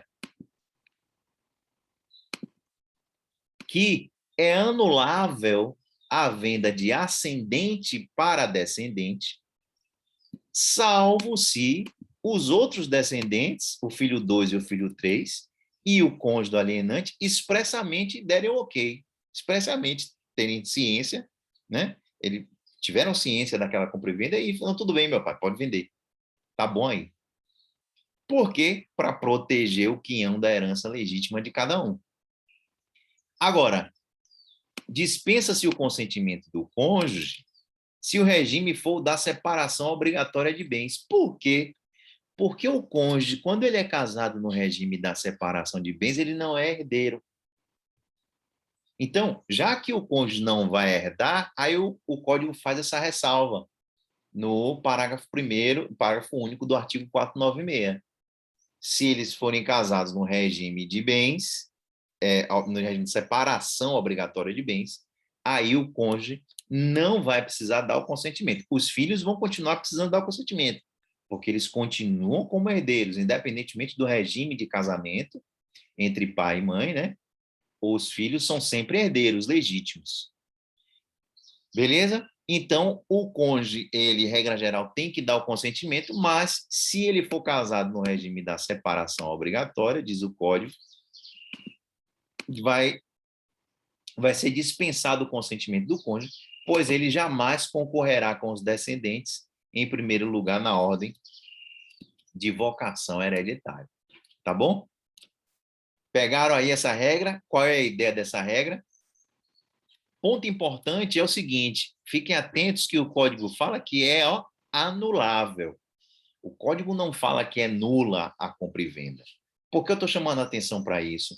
Porque essa compra e venda ela pode ser convalidada, se no prazo de 2 anos os interessados não suscitarem, né? Os interessados não se insurgirem contra a compra e venda, não ajuizarem uma demanda pedindo desfazimento. Então, tem um prazo para convalidar o ato, pois a consequência da não colheita do consentimento dos interessados é a anulabilidade. Eu estou falando isso porque o código anterior, a consequência para essa situação era a nulidade. Então, eu já vi cair em prova, e pode ser que aconteça também novamente, do examinador dizer que é nula a venda de ascendente para descendente sem o consentimento dos demais. Falso. É anulável, beleza? A consequência é a anulabilidade, tá bom? Então, ok. Qual é a ideia? A função desse dispositivo é impedir que os herdeiros necessários sejam prejudicados com a eventual quebra da igualdade nos quinhões, nas sucessões dos bens do ascendente. Tá bom? Porque pode ser realizada uma venda fraudulenta, uma venda com preço vil, com preço muito baixo. Então, vai se proteger o quinhão dos herdeiros necessários. Tá bom? No Código Civil anterior, a falta desse consentimento gerava nulidade. Não é o que acontece agora. O Código Civil atual, ele optou por transformar essa irregularidade em anulabilidade, ou seja, ela pode ser convalidada, tá bom? Algumas conclusões, a exigência do consentimento, ela vai persistir mesmo para os casos entre ascendentes e descendentes de segundo e terceiro grau. Por exemplo, o avô vai vender para um neto. O que é o neto e o avô? O que eles são? Eles são parentes de segundo grau em linha reta, né? Primeiro grau, a gente conta o grau de cada geração. Então, do avô para o pai é um grau, do pai para o neto, outro grau. Parente segundo grau. É o avô. Bisavô, terceiro grau, e por aí vai. Se houver a venda de um avô para um neto, é necessário o consentimento dos outros netos e do cônjuge. Então, a exigência do consentimento não é apenas para os parentes de primeiro grau, mas sim para os demais casos, né? De descendentes de segundo, terceiro grau, por exemplo, netos, bisnetos, por aí vai. tá bom? Agora, há autores que defendem que essa regra só vale para o filho mesmo, mas a doutrina, de um modo geral, entende que deve ser estendida a proteção para além do primeiro grau de parentesco, tá bom? Outra conclusão da doutrina é que essa exigência do consentimento dos demais interessados não se aplica em sentido contrário, ou seja, se o filho for vender um bem para o pai, não precisa do consentimento dos outros. E o motivo é bem simples. Por quê? Porque, nesse caso aí, não vai haver prejuízo para a herança. Porque o pai não é o herdeiro, ele não herda em primeiro lugar um bem do filho. Quem vai herdar o bem do filho em primeiro lugar é o filho dele. É quem vem embaixo na cadeia sucessória, quem está na sequência, na linha de descendência. Beleza? Então, não há como, o que a doutrina chama de ausência de potencialidade lesiva no âmbito sucessório. Então, não é necessário o consentimento quando a venda é no sentido contrário, do descendente para o ascendente. Não precisa de consentimento. E essa regra se aplica aos companheiros ou não, professor? Porque o código no 496 fala do consentimento do cônjuge, ou seja, se referindo às pessoas que são casadas. E o companheiro, quem vive em companheiro, no meu entendimento, e no entendimento da doutrina assim, majoritária, é necessário o consentimento do companheiro, por um motivo muito simples. Companheiro também é herdeiro. O companheiro, ele também herda. Ele também, na linha de sucessão, ele está lá como herdeiro legítimo. Então, e com uma preferência destacada. Então, o companheiro, como ele pode potencialmente se prejudicar com essa compra e venda, não é o fato dele não estar casado, né? Não ter uma relação, um vínculo civil de casamento formal, que o consentimento dele vai ser dispensado. Beleza? Agora, esse posicionamento não é pacífico em relação ao companheiro. Porque, do Flávio Tartucci, por exemplo, ele entende que o companheiro não precisa do consentimento, porque seria uma norma restritiva de direitos. E na união estável, se a gente amplia para a união estável, a gente está ampliando os efeitos de uma norma restritiva dos direitos. Beleza? Agora, no nosso sentir, como a gente falou, como o companheiro está incluído no rol dos herdeiros da sucessão, há interesse legítimo, sim, do companheiro para ter que dar a sua concordância na compra e venda do bem do seu companheiro para um descendente. Tá bom? Então, a gente fica com esse segundo posicionamento aí, que é o posicionamento que entende que o companheiro tem que dar a sua outorga, tem que dizer sim, eu consento, eu vou consentir com essa compra e venda. Como é anulável, como a consequência da compra e venda de ascendente para descendente, sem o consentimento dos demais, é a anulabilidade, esse ato pode ser ratificado, né? O artigo 176 do Código Civil diz que, quando a gente estiver diante de uma anulabilidade, ela pode ser ratificada. Então, os interessados, eles podem dar o ok depois. Eles podem dizer, a gente ficou sabendo da compra e venda, mas tudo bem. A gente não tem nada a opor, a venda, o preço foi o valor de mercado, não houve prejuízo. Beleza, pode ser dado, a ratificação pode ser dada depois. Tá bom? Como é causa de anulabilidade, o juiz e o Ministério Público não pode conhecer esse vício de ofício. Olha aí mais uma importância da gente saber se a invalidade é anulabilidade ou nulidade. Porque se fosse causa de nulidade, o Ministério Público e o juiz eles deveriam conhecer de ofício, mesmo sem a parte suscitar. Lembram que a gente viu na restrição da compra e venda que, por exemplo, o juiz não pode comprar um bem de uma causa que ele esteja julgando, sob pena de nulidade? Neste caso aí, se o Ministério Público percebe o problema, ele tem o dever de ofício de indicar, o dever de ajuizar uma ação para reverter essa compra e venda. Mas aqui não. Aqui, na compra e venda de ascendente para descendente, a gente está diante de uma anulabilidade. Então, o juiz e o Ministério Público, eles não podem conhecer de ofício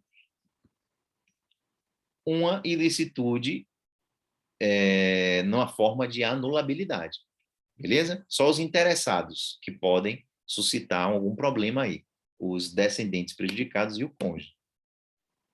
Também, ó, o oficial do cartório de registro, ele não pode se recusar a lavrar a escritura pública quando ausente a anuência de todos os interessados, porque é um interesse meramente privado e patrimonial, porque a consequência é a anulabilidade.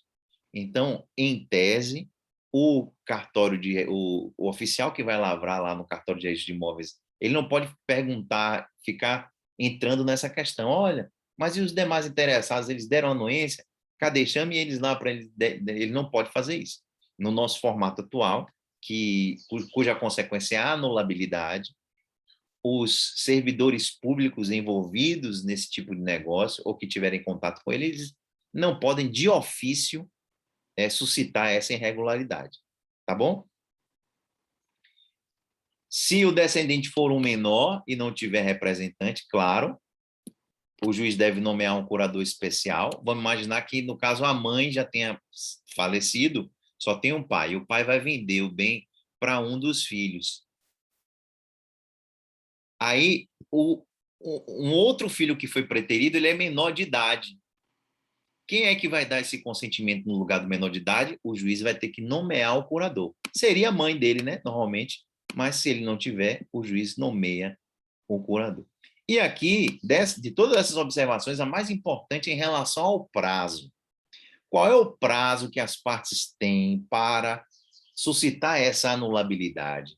Olha só, a regra geral de anulação de negócio jurídico que a gente aplica que está no artigo 179. O que é que diz o artigo 179 do Código Civil? Diz que o interessado tem 2 anos para pleitear a anulação a partir da conclusão do ato. O artigo 179, vou botar aqui, ó. Artigo 179 do CC diz prazo de 2 anos a contar da conclusão do ato. Beleza? Só para a gente visualizar o dispositivo aqui, para a gente entender isso, 496, né? Venda de ascendente para descendente. Diz o código: é anulável a venda de ascendente para descendente, salvo se os outros descendentes e o cônjuge expressamente houverem consentido. Parágrafo único. Em ambos os casos, dispensa-se o consentimento do cônjuge se o regime for da separação obrigatória, porque aí ele não é herdeiro. Beleza? Tá ok. O código está falando que é anulável, mas não está dizendo o prazo. Qual é o prazo quando o código não diz qual é esse prazo? Fala só que é anulável, mas não diz o prazo. Aí a gente vai para o artigo 179. Ó, está lá na teoria geral do direito civil.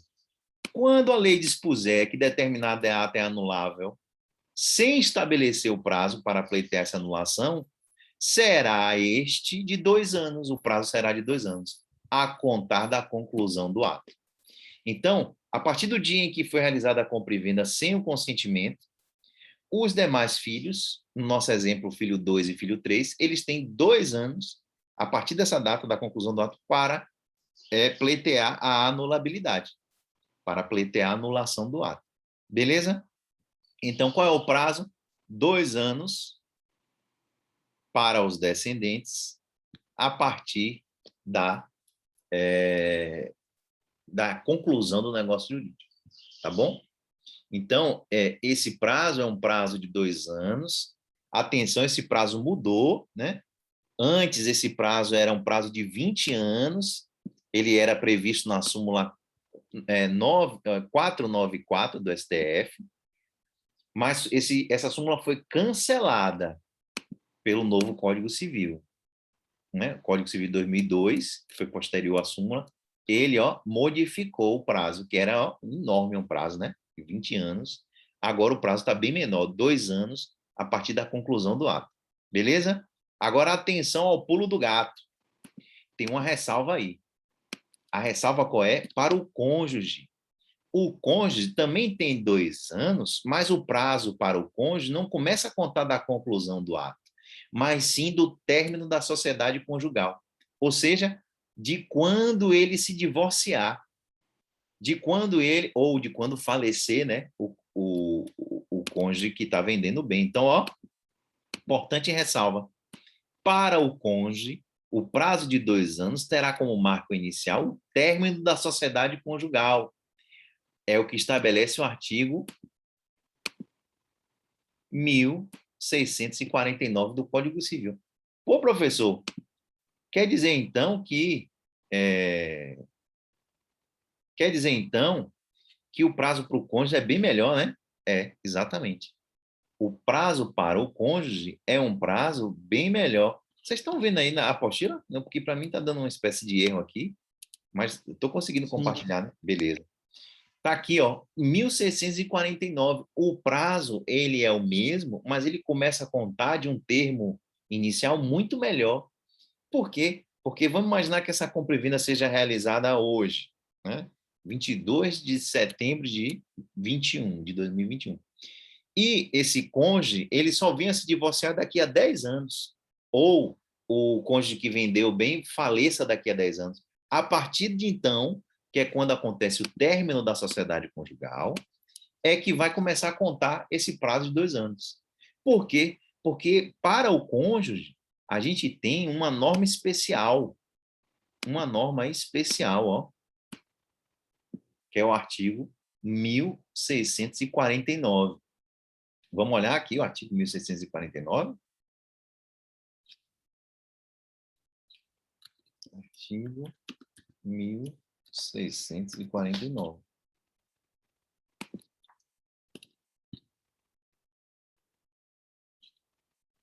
Vou compartilhar aqui com vocês.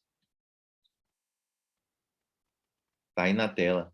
Artigo 1649. A falta de autorização não suprida pelo juiz quando necessária tornará anulável o ato praticado, podendo o outro cônjuge pleitear anulação até 2 anos, aí, ó, a diferença, depois de terminada a sociedade conjugal. Então, o prazo para os descendentes é de 2 anos de quando foi realizado a compra e venda, e o prazo do cônjuge é diferente. O prazo do cônjuge, ele conta a partir do término da sociedade conjugal. Então, é um prazo bem maior, né? Bem maior. Mas no caso dos descendentes, esse prazo, mesmo que eles não tenham conhecimento da conclusão? Pois é, isso você tem toda a razão quando você pondera isso, porque na prática pode ser uma situação bastante injusta, né? Porque ele nem ficou sabendo e tal. Só que o que acontece é que o que acaba se pensando, né, que a doutrina acaba alegando é o seguinte, que a compra e venda, ela, uma vez realizada, especialmente sendo em relação a imóveis, ela vai ser registrada em cartório. E aquele registro em cartório, que é a data da conclusão do ato, há uma presunção de que houve ciência de toda a sociedade, né? A gente sabe que, na prática, registro em cartório e ninguém fica sabendo. Mas é essa presunção que leva em consideração para tomar. O ideal seria o que você está falando. O ideal seria que o prazo fosse de 2 anos a partir da ciência. Olha, tomei ciência hoje de que meu pai fez uma venda há 5 anos atrás sei lá, de uma lancha que a gente tinha, que passou por nome do meu irmão mais velho, e eu fiquei sabendo hoje. Então, o ideal seria que o prazo começasse a contar da ciência, né? Mas o artigo 179 que a gente viu, ele fala que o prazo de anulabilidade conta da conclusão do ato. Então, o que a gente deve ficar em mente é isso aí, a conclusão do ato. Professor, Opa. essas regras de contestação e de compra e venda, elas são válidas para valores imobiliários também, de ações e fundos, esse tipo de investimento? Se for, compra e venda, né? Quando a gente realiza compra e venda, sim. É uma compra e venda, aí se submete à regra do artigo 179, ou 469. Mas então, no caso de valores imobiliários, por exemplo, ações que foram vendidas, o prazo de contestação também são 2 anos a partir da. Seria 2 anos a compra e venda, a anulabilidade, a não ser que exista uma regra especial em relação ao exemplo que você está dando, sabe? Eu desconheço, eu não sei se tem uma regra específica, mas É se porque é bem não difícil de verificar, né? Eu acho que. Enfim, só e ficar vou até sabendo, né, pesquisar. quando é que Isso. aconteceu, Uhum. com certeza. Mas a regra geral é que é anulável a partir da realização do ato, da conclusão do ato. E a compra e venda aqui é geral. Veja que o artigo 496 ele não faz uma ressalva, né, de anulável a compra e venda de imóveis, por exemplo. Ele faz anulável a compra e venda de ascendente a descendente. Até porque, hoje em dia, o patrimônio, a parte mais valiosa do patrimônio pode ser um bem imaterial, né? Podem ser ações, pode ser uma marca de uma empresa que esteja no nome do pai, que seja a coisa mais valiosa que ele tenha, né? Pode ser uma patente de invenção, um direito industrial, um direito de propriedade intelectual, valiosíssimo, a depender do caso concreto.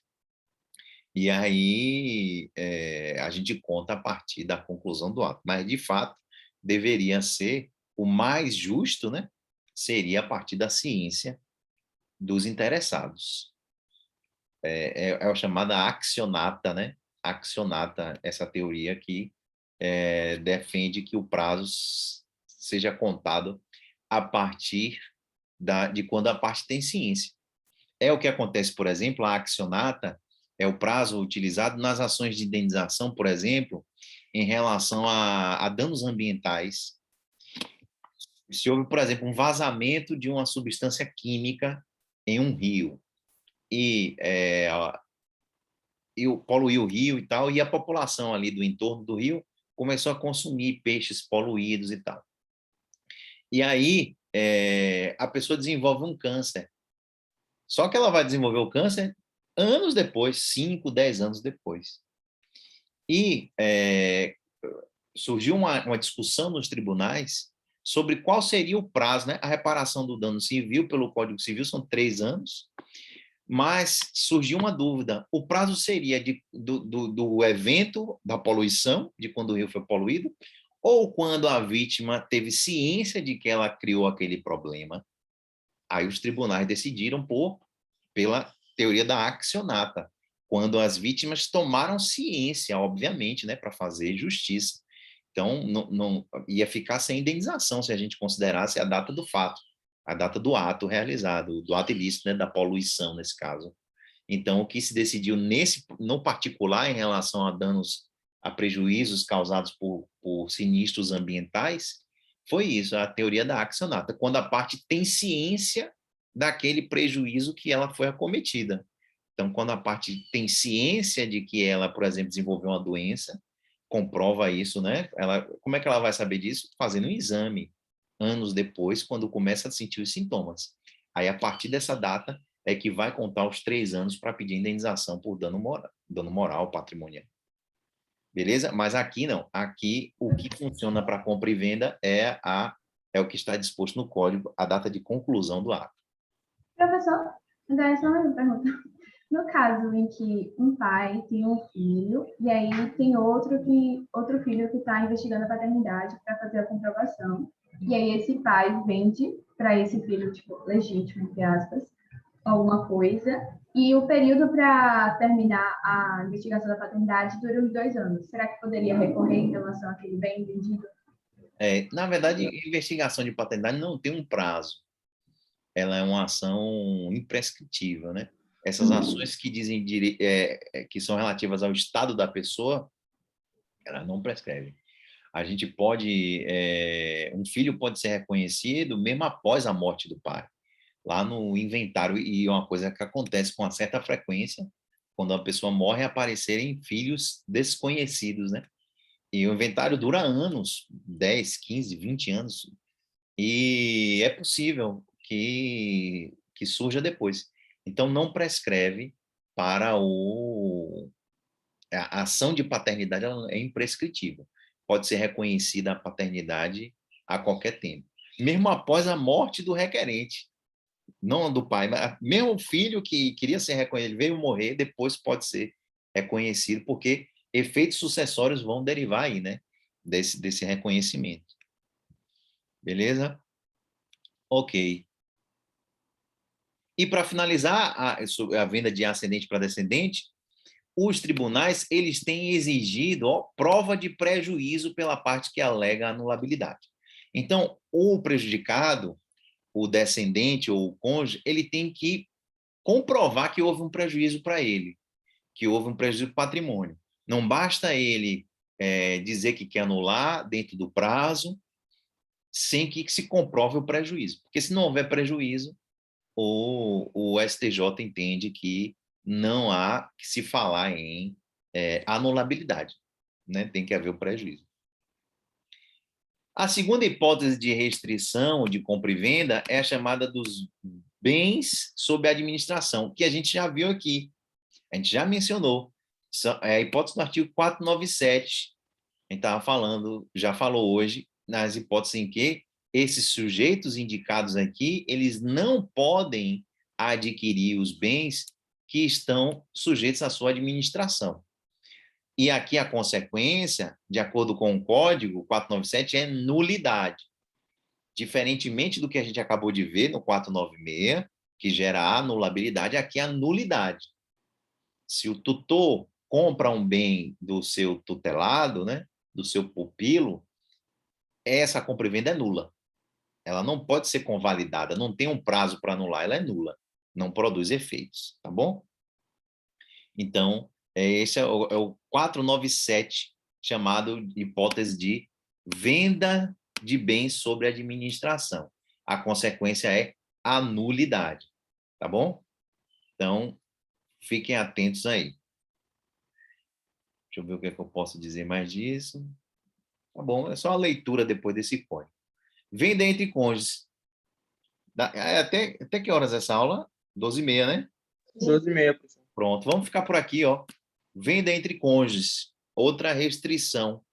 É possível... Não, é muito rápido.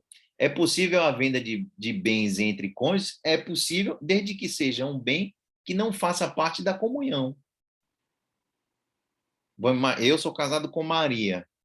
E eu tenho um bem que não faz parte da comunhão, é um bem particular meu. Eu posso vender para Maria? Posso. Agora, por que eu não posso vender um bem que já faz parte da comunhão? Porque esse bem já é de Maria, né? Obviamente, o bem que faz parte da comunhão de bens, ele é dos dois. Eu não posso vender um bem a alguém que já é dono. Beleza? No caso aí acontece a nulidade por impossibilidade jurídica. Você não pode vender algo a quem já é dono. Então, é possível, sim, mas é possível em relação aos bens excluídos da comunhão, tá bom? E isso se aplica, segundo a doutrina majoritária, aos companheiros. A doutrina majoritária aqui, ela entende que é possível a venda de bens entre companheiros, desde que não integre este bem o patrimônio comum do casal, tá bom? Então, fiquem atentos. Quem é casado no regime de separação total de bens, pode vender qualquer bem. Quem é casado no regime de comunhão universal de bens, não vai poder vender quase nenhum bem. Por que quase nenhum bem, professor? Porque existem bens que, mesmo na comunhão universal, vocês vão estudar direito de família, eles estão fora do patrimônio comum. Por exemplo, os bens de uso pessoal. Os bens de uso pessoal eles estão fora do patrimônio comum. Os bens utilizados para o trabalho, né? A escova de dente, enfim, esse computador que eu estou falando com vocês aqui é um bem de uso pessoal. Ele não entra na comunhão. Então, esse bem pode ser vendido, porque ele está fora da comunhão. Pode ser vendido para o companheiro, né? A gente está falando aqui de venda para companheiro, porque para outra pessoa poderia vender sem nenhuma restrição. Tá bom? Então, a gente pega daqui, ó. Venda de coisa indivisível em condomínio. quais são as restrições para a venda de coisa indivisível em condomínio. Tá bom, meus amigos? Grande abraço, valeu, 12h30 aí em ponto. Obrigado a quem Valeu, estudou com a pessoal. Grande gente. abraço para todos aí. Grande abraço a todos. Em breve, a aula vai estar lá postada no Prof. Marcelo Timbó, tá bom? Pronto. Tchau, professor. Valeu, tchau, Obrigada, obrigado aí. professor. Tchau, valeu.